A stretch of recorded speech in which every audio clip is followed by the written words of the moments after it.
cannot stand looking at girls beating themselves up because they don't look like a fitness model when they really don't know what the ugly side of that lifestyle is like.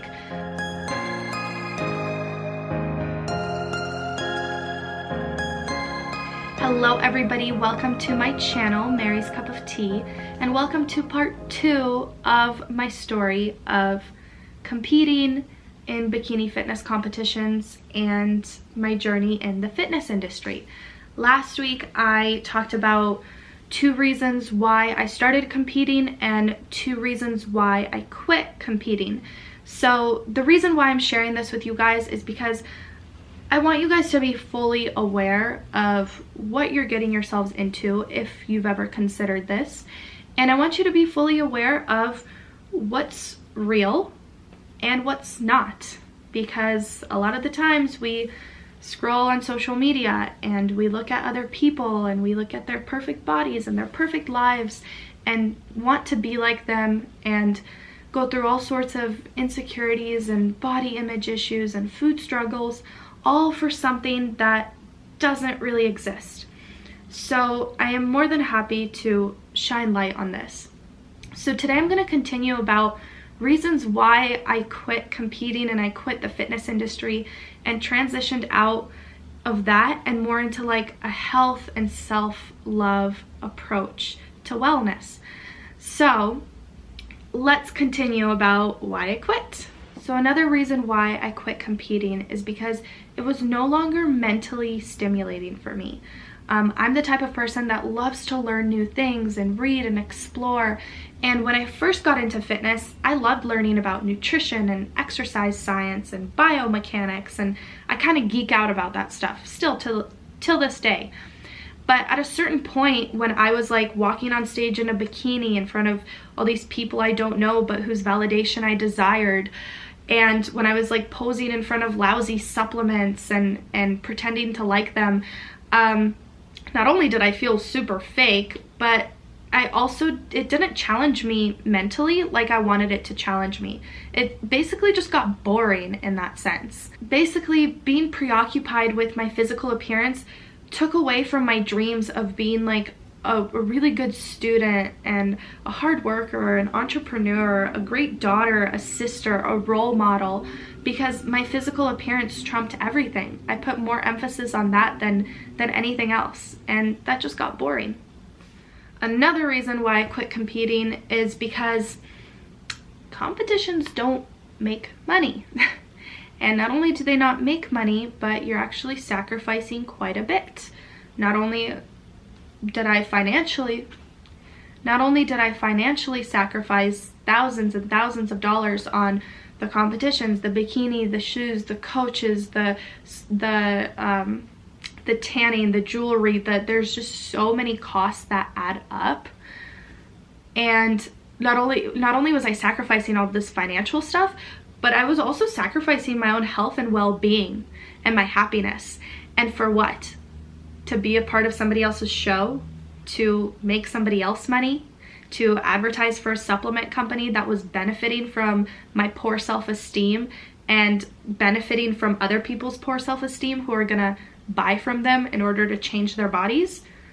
Like, no, and no. I do not want to make other people gain at the expense of my health and well-being and financial stability and my sanity, for lack of better words. So when that hit me, I found that to just be super messed up, especially given the fact that nobody in the industry really cares about health. Nobody in the industry really cares about how good you're doing or how bad you're doing or your mental health. Nobody cares about sacrificing you for their own gain.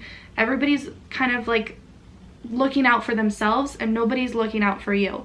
So that just became it just dampened my spirit. So there's this other part about the fitness industry and dieting altogether, even if you're not really into competing but you're a chronic dieter, you probably can relate to this. The most frequently used word in my vocabulary was no. Because when I was training, I was always training for either building muscle or losing fat or both. So everything else didn't matter. I didn't have room to say yes to other things in my life. I didn't have room to say yes to traveling the world because I was on a diet, and how was I going to bring my food with me, or where was I going to work out? I had to say no to my grandpa's 70th birthday party because there was food there and it would stress me out. So I figured that sitting in the bathroom the whole time was better than getting really, really anxious about having all this food around me and not being able to eat it. I had to say no to my mom's cooking. I had to say no to going to Chuck E. Cheese with my sister because the smell of pizza would give me anxiety. No was just a constant in my life, and that's just not a way to live life. That left me feeling very, very depressed. And branching off of that, another thing about this is that this whole industry is a competition of self-denial. I talked about this in part 1 of this video. If you haven't watched that, I will link that below. But in part 1 of this video, I talked about how people would like compete with each other and bond over the fact that they weren't eating, or that they were working out, or that they were training, but they would bond about how unhappy they were, basically, like bond and complain. And so it became like a competition of self-denial. I remember this one conversation I had.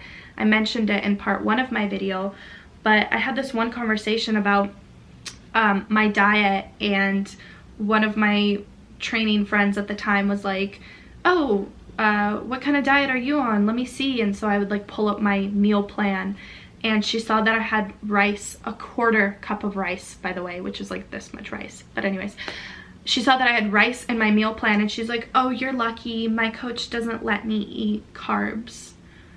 And it was almost like this very egotistical, snotty way of saying I'm better than you because I eat less than you. And now that looking back at it now, I'm sorry if I'm smiling, because this could be a pain point for people, but looking back at it now, it's almost humorous to me that this competition of self-denial was so prominent, and people were like awkwardly proud about it. They were awkwardly proud about the fact that they were denying their entire life to just weigh 5% less, or go on stage and compete and win a trophy. So that's another thing. Here's something that is a big truth bomb, but I have to say it. The diet and fitness industry does not want you to succeed. No matter what the advertisements say, no matter what some potential trainer is telling you, they do not want you to succeed. Because if you succeed at losing weight and keeping it off, or if you succeed at getting your dream body and maintaining it, or if you get a better self-esteem and you decide that you don't want to lose weight as badly anymore, then they go out of business. So the diet industry is I think it's a multi-billion-dollar industry in the US, was the last statistic I heard. But they do not want you to succeed, because that means you're gonna stop buying their programs, stop buying their products, stop training with them, and stop feeding into this diet culture mentality. And from a business perspective, this is probably not gonna give them any kind of monetary gain if you stop buying their products. This whole industry thrives off of people's low self-worth and their lack of knowledge about biology. So that's where we get the Instagram models selling all sorts of programs and detox teas, and unqualified trainers selling their programs, because they're selfish. It's selfish. And supplement companies are dishonest. They're dishonest about what goes into their products. They're dishonest about the effects. They're dishonest about the dangers, the addictions, the relapse behind them, and all kinds of supplements. I don't care if you're just taking a mild pre-workout or a crazy fat burner, but supplement companies lie. They're not FDA regulated. Basically, everybody lies. Everybody's out for their own gain. There's no sense of community, of empowerment, of supporting each other. Everybody in there just wants to make money. They have found people's pain point, which is weight and self-worth in the society that we live in now, and they are profiting off of it. So That is not okay. So going off of that, there's no sense of trust. There really is nobody you can trust in this industry because everybody's just looking out for themselves. So people lie, people cheat, people steal. People will tell you things are healthy when they're not because, you know, they want to put their name on your body. For example, my personal experience, at 16 years old, I had a trainer telling me to take clenbuterol, which is, if you guys aren't familiar, it is a steroid that competitors use to look that way. And at 16, I knew it wasn't right. And so I didn't follow through with it, of course, but I was told that it was better than taking a fat burner and you can trust me and I know where this is coming from and this won't harm your body. You guys can look into the effects of that. Yes, this stuff does harm your body. And that was a betrayal of trust. I had coaches starve me just so they could put their name on my trophy, so they could put their name on my body.